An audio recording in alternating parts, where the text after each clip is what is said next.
Hey guys, how you doing?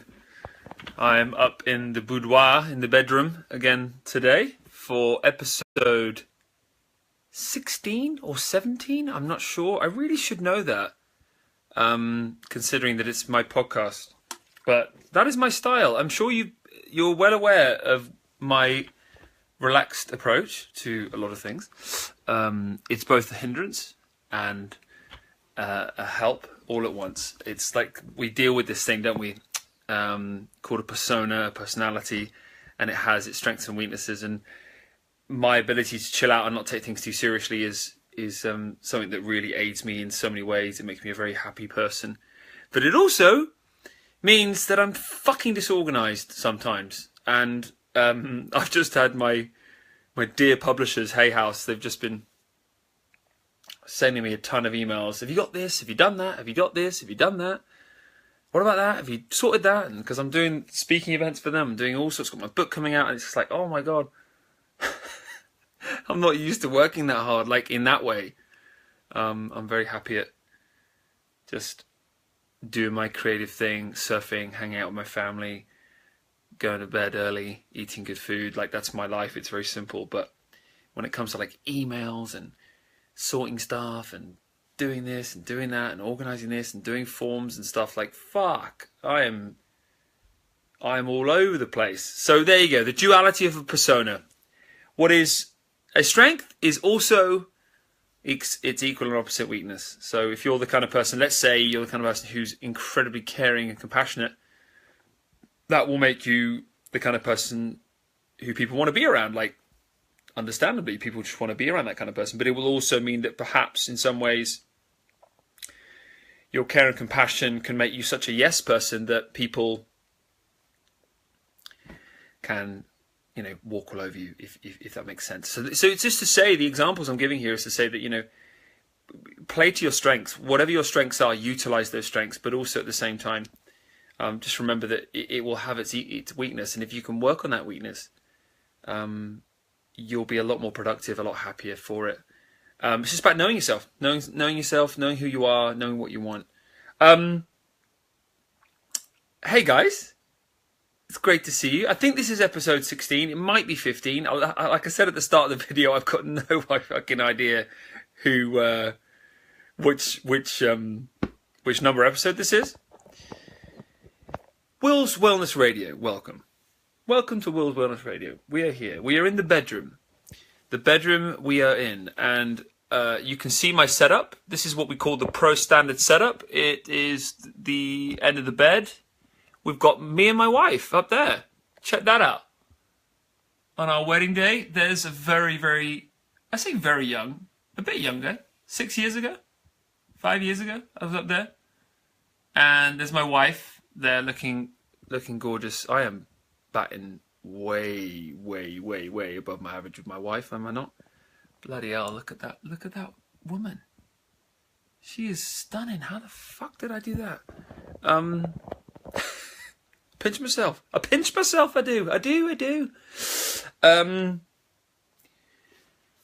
just want to talk about how to let go of worry a little bit.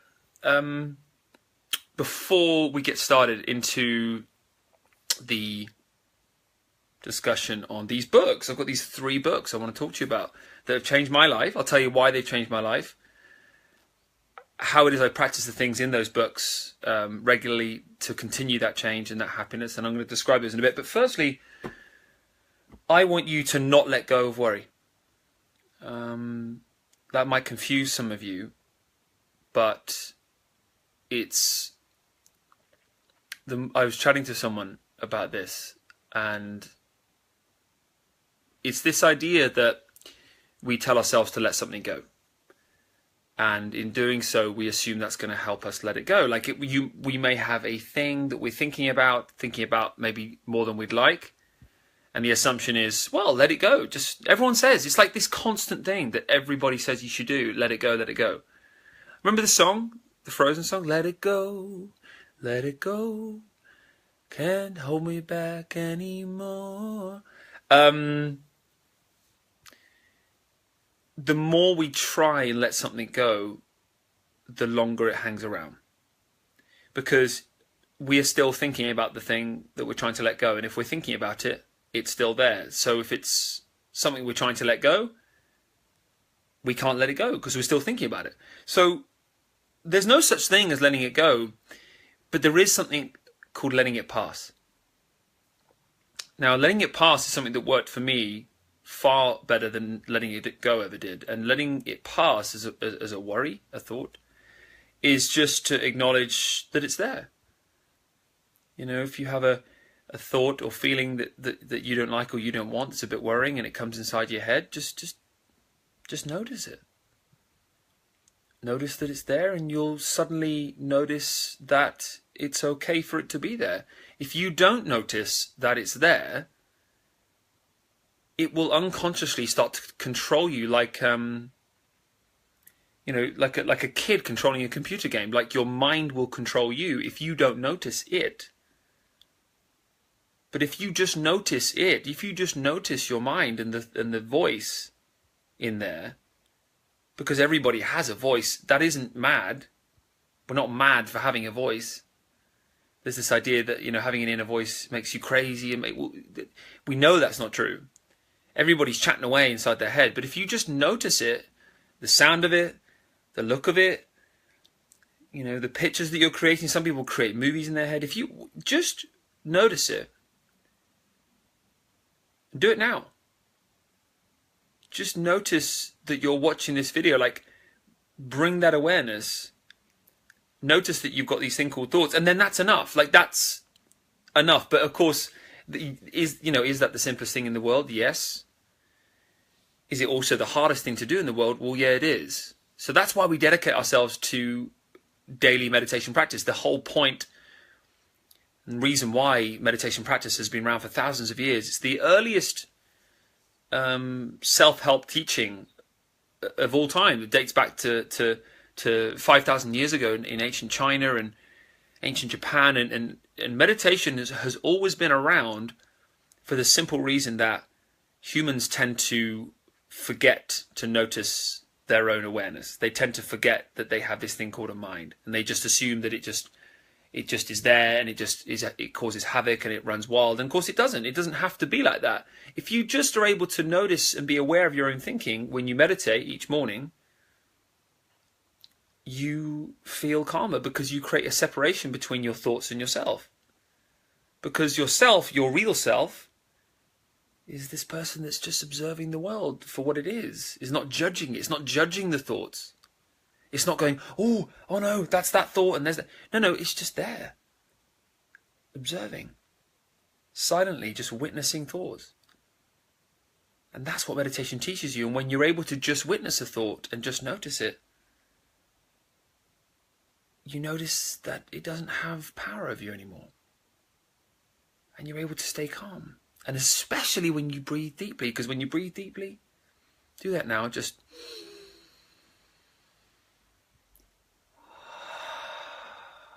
and you just take that deep breath and you notice your own thinking. Everything goes back to being okay. And it's only when you try to force letting it go and you try to bring positivity to negativity, so when you try to be perfectly happy when you're having less than happy thoughts, it's when all those things happen that we create more problems. But if you just breathe and just notice your thoughts and don't try to change anything in that moment, the moment becomes perfect. The moment becomes blissful. And even if you're having fucking super, super strange, weird, strange, negative, crazy, awful, crappy thoughts go in your head, none of them affect you. Because you're here, you're present, you're breathing, you're just noticing them. And anytime, I know that in my life, anytime I've ever tried to get rid of worry, I've tried to let it go, I've ended up becoming more worried. Because I've now turned it into a thing. It doesn't have to be a thing.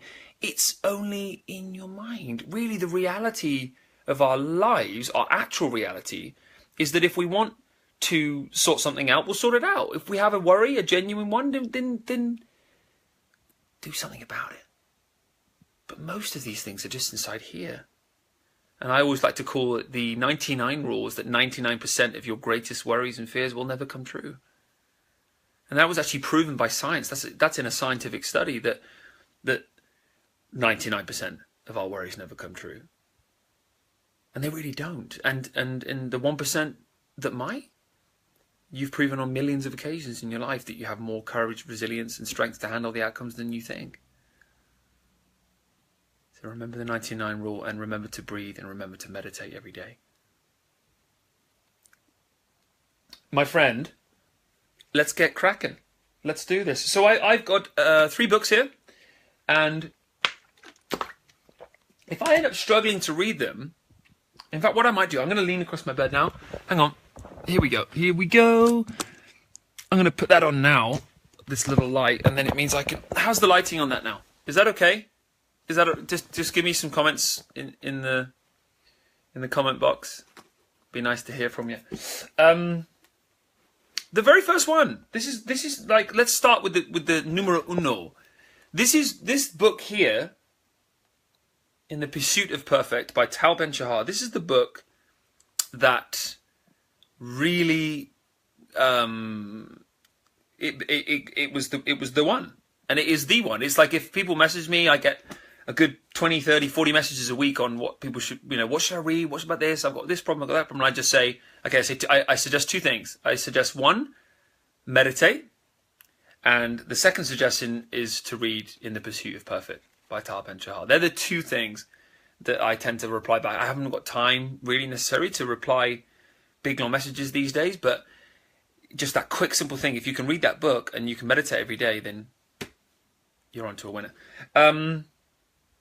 What I'll do is I'm going to read one of my favourite extracts from this book, and I hope you enjoy.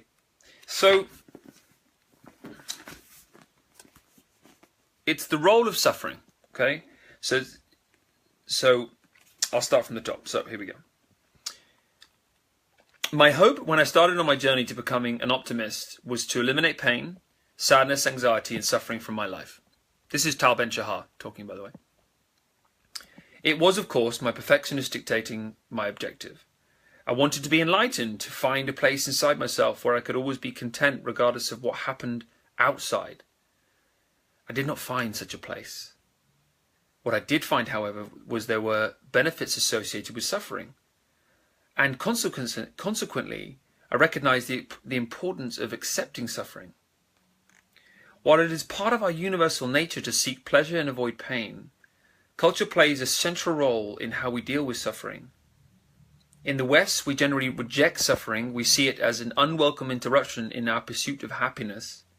So we fight it, repress it, medicate it, or search for quick fix solutions to get rid of it.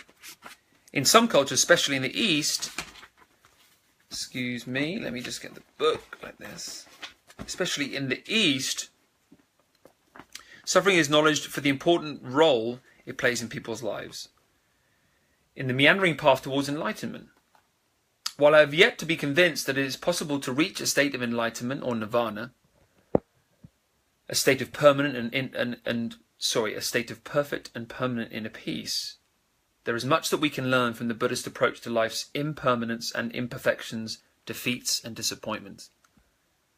The Tibetan monk Kechin Kochong discusses 4 benefits of suffering, which are wisdom, resilience, compassion, and a deep respect for reality. Wisdom emerges from the experience of suffering. So when things go well, we rarely stop to ask ourselves about our lives and our predicament. A difficult situation, however, often forces us out of our mindless state, causing us to reflect on our experiences. To be able to see deeply, to develop what King Solomon referred to as a wise heart, we must brave the eye of the storm. Nishal, a wise man himself, famously remarked that what does not kill us makes us stronger. Suffering can make us more resilient, better able to endure hardships. Just as a muscle, in order to build up, must endure some pain, so our emotions must endure pain in order to strengthen. Helen Keller, who in her lifetime knew much suffering as well as joy, noted that character cannot be developed in ease and quiet. Only through experience of trial and suffering can the soul be strengthened, vision cleared, ambition inspired, and success achieved. Everybody hurts sometimes, and allowing ourselves to feel this universal emotion links us together in a web of compassion. The dictionary defines compassion as a deep awareness of suffering of another coupled with a wish to relieve it. But the only way we can gain a deep awareness of suffering of others is by having suffered ourselves. A theoretical understanding of suffering is as meaningless as a theoretical description of the color blue to a blind person. To know it, we must experience it. As Pastor Fritz Williams noted, suffering and joy teach us, if we allow them, how to make the leap of empathy, which transports us into the soul and heart of another person. In those transparent moments, we know other people's joys and sorrows, and we care about their concerns as if they were our own. One of the most significant benefits of suffering is that it breeds a deep respect for reality, for what is. While the experience of joy connects us to the realm of infinite possibilities, the experience of pain reminds us of our limitations. When despite all our efforts we get hurt, we are humbled by constraints that we sometimes fail to notice when we're flying high. It seems to me more than symbolic that when we are in ecstasy, we often lift our head up to the heavens, to the infinite, and to when in agony we tend to cast our gaze down to earth, to the finite. Rabbi Bunum of Pishna says that we all need to walk around with 2 slips of paper in our pockets. For the first slip with the Talmudic words, "For my sake the world was created." And the second slip with the words from Genesis, "I am but dust and ashes." The healthy psychological state resides somewhere in between the 2 messages, somewhere between hubris and humility. In the same way that the synthesis between hubris and humility breeds psychological health, combining ecstasy with agony establishes healthy relationships and reality. Ecstasy makes us feel invincible. It makes me feel like I'm the master of my destiny, that I create my reality. But agony is likely to make me feel vulnerable and humbled. It makes me feel like I am a servant to my circumstances, that I have little control over my reality. Ecstasy alone leads to detached arrogance. Suffering alone engenders resignation. Life's vicissitudes brings us closer to Aristotle's golden mean. A deep respect for reality implies an acceptance of what is, of what our potential, our limitations, and humanity. Recognizing that suffering is integral to our lives and that there are other benefits to pain, such as cultivation of wisdom and compassion, we become more accepting of our suffering. And when we truly accept grief and sorrow as inevitable, we actually suffer less. Nathaniel Branden refers to self-esteem, for which self-acceptance is central, as the immune system of consciousness. A strong immune system does not mean that we do not get sick, but rather that we get sick less often, and that we do not have to get sick, but recover faster. Similarly, suffering is unlikely to ever go away completely, but as the immune system of our consciousness strengthens, we suffer less often. And when we do, our recovery is more rapid. The fact that suffering yields benefits does not imply that we ought to seek it actively. Just as the fact that sickness actually strengthens our immune system does not imply that we need to look for opportunities to become sick. We naturally seek pleasure in our lives and try to minimize the amount of pain we endure. The imperfect and impermanent world provides us with ample opportunities, without us actively looking for them, to fortify our immune system. The first of the Buddha's 4 noble truths is the truth that suffering, a truth that we can either reject or accept, is an inevitable part of being a human being. And when we learn to accept, even embrace, difficult circumstances, our suffering becomes a tool, an instrument for growth. And then Tal reflects on this. Take at least 20 minutes to write about a period in your life when you experienced suffering. Describe what happened how you felt then and what you feel now. What impact did the experience have on you? What lessons did you learn from the experience? In what ways did you grow? What else can experience teach you? Try to write in a free associative way without worrying about clarity or grammar. To gain more benefit, repeat this exercise, either writing about the same experience or another painful experience. So the point is that Tal is just saying that allow yourself to feel what you feel, allow yourself to go through what you go through, and do not reject difficult conversations, painful conversations, difficult moments, difficult experiences.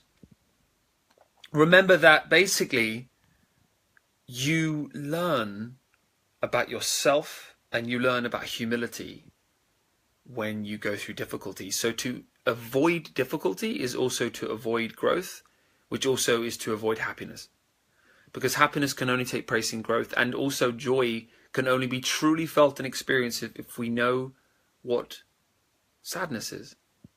But if we never know what these spectrum of emotions are, we never get to know what the really good things feel like too. And like Tal said, it's not to say, the point of that extract is not to say that you seek out suffering, that you seek out difficulty. It's not like that, but it is to say that if it does arrive, have the humility to learn from it.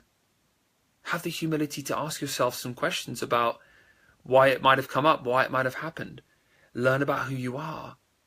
And in doing so, coming through the experience, you end up stronger for it. And the strength that you gain from it makes you a happier and more resilient human being.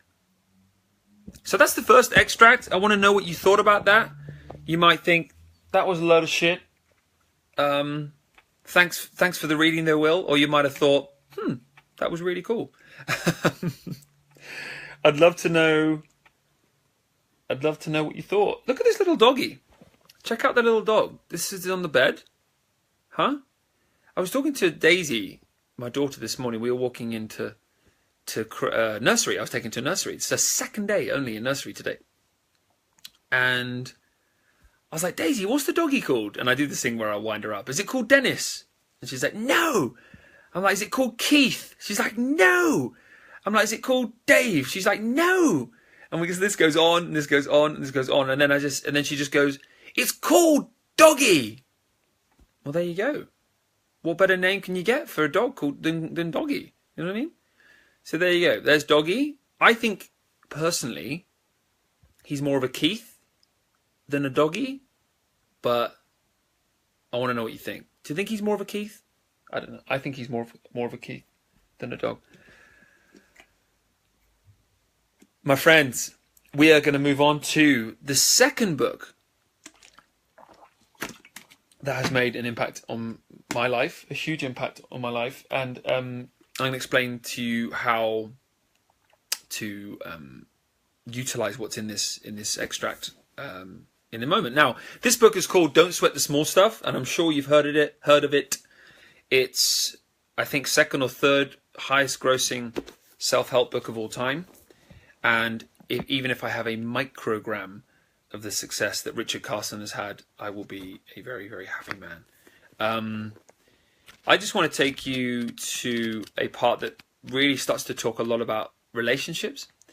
The relationships that we forge in our life really have some of, if not arguably, the greatest impact on our well-being and happiness. I'd love to know what you thought about what I just said there. Do you think relationships really have that big an impact? So I'm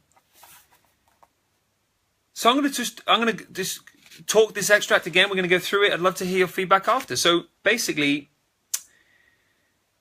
the title of this little heading here, because I'm going to talk about a few little headings, because in Sweat the Small Stuff, it's all little small headings with tips that go underneath. So this is called Remember That Everything Has God's Fingerprints on It. Rabbi Harold Kushner reminds us that everything reminds us that everything that God has created is potentially holy. Our task as humans is to find that holiness in what appears to be unholy situations. He suggests that when we learn to do this, we will have learned to nurture our souls. It is easy to see God's beauty in a beautiful sunrise, a snow-capped mountain, the smile of a healthy child, or in ocean waves crashing on a sandy beach. But can we learn to find the holiness in seemingly ugly circumstances, difficult life lessons, a family tragedy, or a struggle for life? When our life is filled with a desire to see the holiness in everyday things, something magical begins to happen. A feeling of peace emerges. We begin to see nurturing aspects of daily living that were previously hidden to us.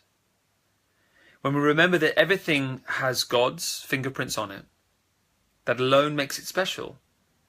If we remember this spiritual fact while we are dealing with a difficult person or struggling to pay the bills, it broadens our perspective. It helps us remember that God also created the person you are dealing with or that thing that you are struggling to do. Somewhere in the back of your mind, try to remember that everything has God's fingerprints on it. The fact that we can't see the beauty in something doesn't suggest it's not there.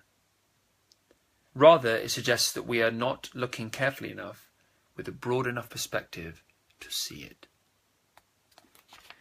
Resist the urge to criticize. When we judge or criticize another person, it says nothing about the person.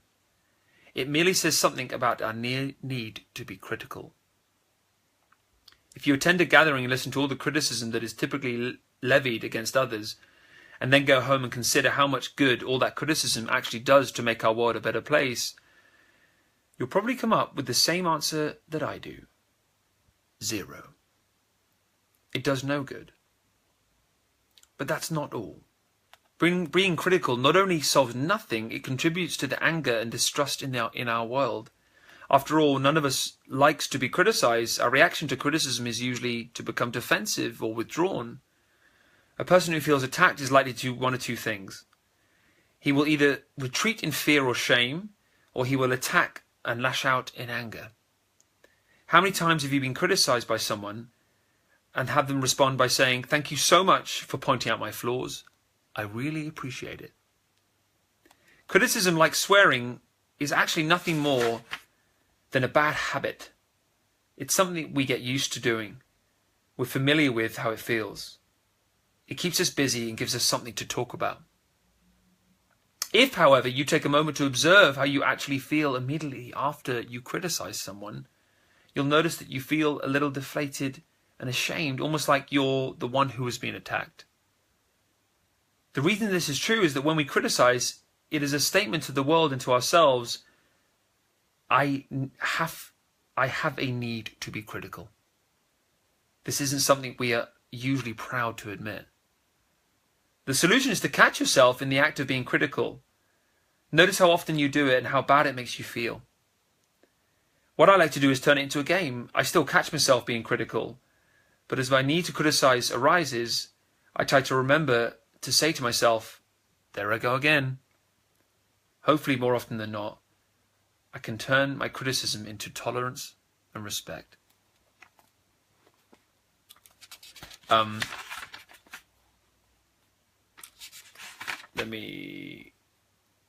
There you go. Here's the last one. Search for the grain of truth in others' opinions. If you enjoy learning as much as making other people happy, you'll love this idea. Almost everyone feels that their own opinions are good ones. Otherwise, they wouldn't be sharing them with you. One of the destructive things that many of us do, however, is compare someone else's opinion to our own. And when it doesn't fall in line with our belief, we either dismiss it or find fault with it. We feel smug and other people feel diminished, and we learn nothing. Almost every opinion has some merit, especially if we are looking for merit rather than looking for errors. The next time someone offers you an opinion, rather than judge or criticize it, see if you can find the grain of truth in what people are saying.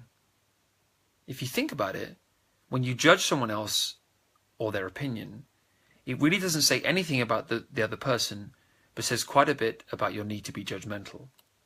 I still catch myself criticizing other people's points of view, but far less than I used to.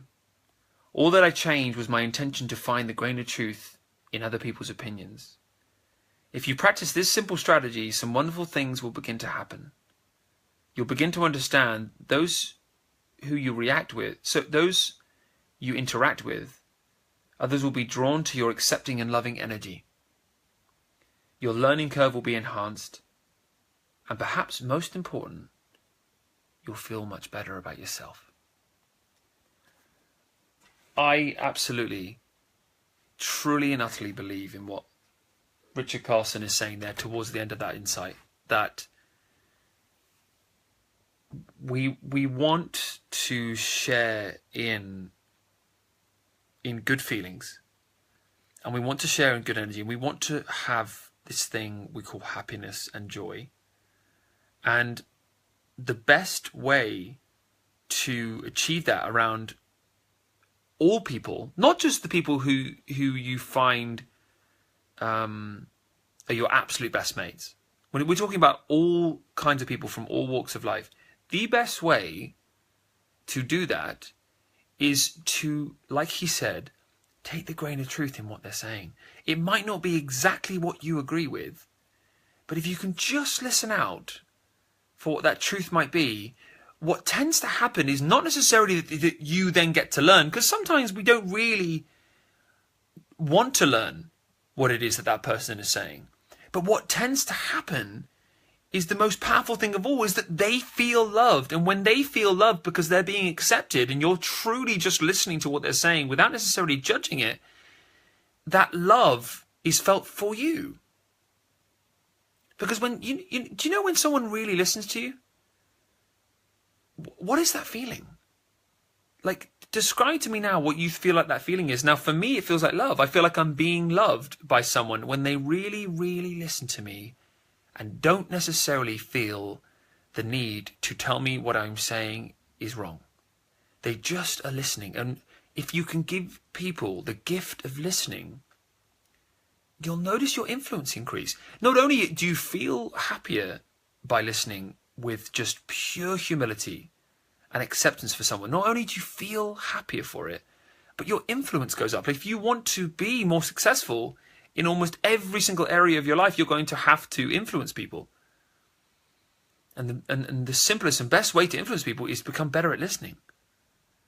Be interested in people. Ask them question after question after question, and just become enthralled by what people say, and just truly listen to them as if you were born yesterday. As if you've ditched all your habits, your beliefs, your opinions, your biases, your insecurities. You've left them all at the door, and you are just truly listening to every single thing they are saying as the way they're saying it, and taking it on board. And when you do, you'll notice their face and body and energy will just shift into this beautiful gear of love, and it'll be, their dopamine levels will be going up. They'll feel secure, they'll feel safe, and in doing so, they'll want to be around you. They'll want to do business with you. They'll want to maybe make love with you. I don't know. If you're looking to get laid, I don't know. Influence transcends the boardroom and the bedroom. Doesn't matter what it is, doesn't matter where it is. If you want to influence people, you want to be more successful and happier, then you're going to want to get really good at listening to people objectively rather than judgmentally. So that was that little extract there. I hope you enjoyed that bit. I have found personally, like I said in what I described just there, that by just taking the grain of truth in what people are saying, I have definitely become a happier person. And also, I just want to mention like a story. I had a very difficult circumstance come up where someone close to me really hammered me verbally years ago, in the way that I was back then. It was like 8 years ago, but he really called me out, like crazily called me out, and I was crying afterwards. Like I don't think I'd actually cried up to that point, and it got me so badly that I was just in tears, and I questioned myself, and I questioned everything about my entire life, who I was, where I was going, like what I was about. It was a biggie, and the way that he did it was not very classy. And that is what it is. But now, being older, I can look back on that experience and notice the grain of truth in what he was saying. Because what he was saying that day had truth in it. Like, I was being an idiot in certain ways in my life. In that way. Like, these things that he was pointing out to me that I needed to sort out. That, yeah, he didn't do it tactfully, and yeah, he actually didn't have a right to do it. And he did it out of emotion and anger. But I want you to ask yourself in this moment, I want you to listen to this and really question yourself and think about a difficult conversation someone's had with you in the past. And can you have the humility to say, yeah, there's truth in that? Because there will be. If you are humble enough, you will find the truth in that. And when you do find that truth in what they may have said, now listen, they may not have said it very tastefully. That's open to debate. You know, the way people say things is often terrible. But if you can just look back and go, yeah, okay, I can learn from that. I can bring that into my life now. And when you do, you tend to notice that you're just less of a douchebag. And you just succeed more and you're happier because you tend to be someone people want to be around. You tend to be someone who is that bit more successful, that bit healthier or happier or whatever it may be. All these things that we can learn from the previous conversations people have had with us over the years, the difficult ones, don't tend to hinder us. They tend to help us.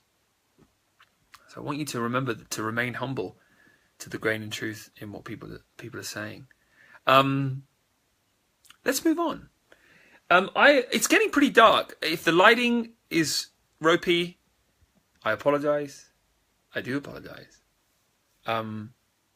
But we're getting pretty dark in here. A lot of these podcasts are going to be on iTunes and SoundCloud soon, so the lighting won't be such an issue, and you're just going to be able to listen to my voice while you're driving into work or whatever. One of my biggest motivations for wanting to create a podcast was that I got the most benefit years and years ago when I was really digesting more content than I've ever digested. I got the most benefit from podcasts because I was able to listen to it, like at the gym, or listen to it on the way to work, or just by having it there in your ears, it was just like a godsend because I could just take on so much information. Whereas with videos and stuff, it can be a little bit less digestible. So that was why one of my biggest goals after I'd finished my book was to create this podcast. I'm going to be doing this for like years. I'll be doing this podcast for 3 to 5, 10 years. I don't know. Because I want you to get the value that I got from listening to podcasts. And one that I really, really recommend, that I loved and I still love, and they've got all the episodes still there, is Sean Croxton's Underground Wellness Radio. Phenomenal podcast. Please check out that podcast. Sean Croxton, what a great guy. Truly inspiring to me, and you'll learn a ton of stuff on there about how to live the healthiest, most fulfilled, well, happy, successful life you can. Let me pause, have some water. Now, moving on. Here we go. So, what I'm going to do, I've actually got this book here. This is Secrets of Meditation by David J.I. But what I'm going to actually do, I've decided in this moment, I'm going to hold on to this book for next week because I just want to read one more bit of Pursuit of Perfect to you, which I think is really powerful. And the reason I want to leave this to next week is next week is all about meditation. Because I'm going to intro with this, and then the podcast itself is 10 tips in how to meditate for a calmer mind. So we're going to go through that podcast next week, but I'm going to save that for next week. I'm going to take you through another extract from Tal now. I hope you had a good day, my friends. I've had a great day. I've kind of not got a lot done. It was weird. I think I knew I needed to take care of myself in the end. And so I just kind of, like, I was sort of fighting with reality for a while. Like, I was really, really tired because I do 2 days in London, one on a Tuesday, one on Wednesday. And it's tiring. Like, I do about 7 to sometimes 9 individual personal training sessions with clients and it takes it out of you. So I end up kind of pretty tired on a Thursday, but I set these kind of unrealistic expectations to get this done, that done, that done, that done. And I knew I just kind of had to let that go. And in doing so, in letting the day just flow naturally as to where I felt like it wanted to go, I did more deep breathing. I just hung out with my daughter. I lived in the moment. I just kind of chilled, and I felt so much better for it. I know that tomorrow will be a better day because I gave myself rest today. So if you know that you need that rest, my friend, then just kick back and don't feel guilty about it. Just know that productivity is about how well you feel, and how well you feel is about how much rest you're giving yourself. We give ourselves far too little rest nowadays. The pace of life in modern 21st century existence is fucking rapid, and just taking yourself off the motorway of modern life and sitting in the lay-by for a while will do you the world of good, and you'll just feel so much less anxious, and you'll feel like you can see things clearly again. But you can only get that from rest. You really can. You've got to be disciplined about it. You've got to let go about what people think about whether you're taking rest or not, and you just got to do it for yourself. And let go of the kind of shoulds and go back to the wants. Do what you want to do for a little bit, and then when you go back to wanting to be productive, you will be naturally. It'll just flow. It'll be easy.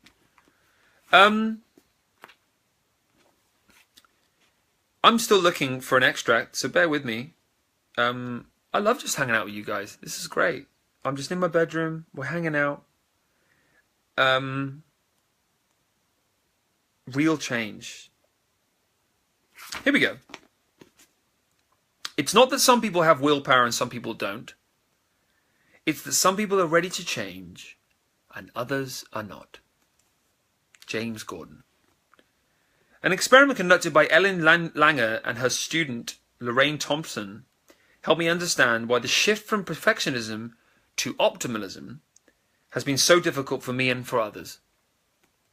Participants in the study were given a list of undesirable traits such as rigidity, being gullible and grim, and were then asked which out of these traits they had tried to change in themselves and whether they or not they had succeeded. Later they were asked to evaluate the importance of traits such as consistency, trust, and seriousness. What participants were unaware of was that the traits of the second list were often seen as the positive equivalents of the traits on the first list. Consistency may be perceived as a positive version of rigidity. Being trusting may be seen as a positive side of gullibility. What Langer found was that those who valued a certain positive trait had difficulty changing its negative counterpart. Those who valued consistency, for example, had difficulty becoming less rigid because deep down, subconsciously, they feared it would mean becoming less consistent. Among similar lines, people do not give up excessive feelings of guilt because they do not want to lose their sensitivity. They continue to worry out of proportion with the situation they are dealing with because they fear that not worrying will mean not being responsible. Then there are those who remain fault finders because they believe that being a benefit finder implies being detached from reality. As Langer writes, the reason some people have a hard time changing their behavior, no matter how hard they seem to try, is that they really value that behavior under a different name. One of the reasons perfectionism is difficult to overcome is because we associate it with a positive trait. Many people in job interviews mention perfectionism when they are asked to name a personal weakness. They usually equate perfectionism with making sure things are done and done well and paying attention to details. Their admission of perfectionism is a roundabout way of revealing a strength, of saying, I am detail-orientated, methodical, hard-working, and you can trust me. Why was it so difficult for me to change my perfectionism even though I knew it was making me unhappy? Because although I saw perfectionism as a problematic, I also associated it with being meticulous and driven. And because I didn't want to be sloppy and lazy, I chose, or my subconscious chose for me, to remain a perfectionist, despite the price I knew it was paying. So the point about that extract that I want you to consider is that although being the way that you are and having that certain trait that you may have in you that is a real positive, like for me, I know, I'll give you an example. I'll use me as an example, and then you can think about yourself. I am a perfectionist, so I am very rigid about the amount of control that I have and create, and what that does is give me tremendous well-being, sense of self-esteem, and drive, ambition. It gives me a tremendous amount of good things because I am very, very rigid. I like to have my things in order. I like to get to bed at a certain time. I like to do what I want to do in the day. I know exactly what I want from life. I've got a very rigid idea of where I'm going, who I am, what I want. Now, all I need to remember is that's all very, very positive, but it can and often does spill into a negative when my daughter cries in the night and I lose my control over my beloved sleep. And rather than it just be, okay, I'm up in the night and I'm losing sleep, my mind starts going into, fuck, how am I going to surf well the next day if I'm tired? And how am I going to be a good, coach to my clients if I'm not, perfectly on form? And that's where it starts to go. So this rigid nature I have is incredibly useful. But that trait in me, I need to remember that it has a negative downside too that I then need to work on. And the negative downside of things like rigidity and perfectionism are that when life throws you a curveball, it can be hard to adapt to because we have this rigid idea of how we want our day to go. But as we all know, we plan these days, but they often just go the way that they go. Like, we don't have full control over our bodies and our minds and our lives all the time. We have to allow for the inevitable ups and downs and twists and curves. If we don't, we become frustrated. And it's insane because if reality is presenting, let's say, tiredness to you in your body, and yet you try and fight that and resist that with more coffee, and more coffee, you end up feeling edgy and anxious. The coffee ends up not helping. It ends up making you feel even worse because your body is craving and crying out for rest. And yet we're feeding it more sugar, more caffeine to resist and fight the natural urge to want to rest. And all it does is make us feel worse. So the point about this insight and that reading was that I just want you to really get in touch with who you are and notice what your major strength is in your life. Like, what is it that you do so well? Like, is it your creativity? Is it your rigidity? Like so therefore your drive? Is it like your super caring nature? Like, what is it in you that makes you so uniquely you? And enjoy what it is that brings you. And then I also want you to consider, what is the potential downside of that trait that I have in me? And then with that downside, maybe go to yourself, well, what could I do this week to work on that a bit, to become a bit happier? And in doing so, you'll grow as a person. And as you're growing, you'll start to notice that you can manage that trait. You can manage who it is that you are and become a happier person. So, my friends, that is all from me. If you want to join my emails, I've left a link above. Click on that link, enter your name and email, and you will become a part of my email list. And it will be lovely to have you on board. I send one out every 1 to 2 weeks, and I'll give you updates on seminars, book releases, all sorts, but I will also provide a motivational newsletter in there as well. So if you want to join, click on the link above and join in all the fun there.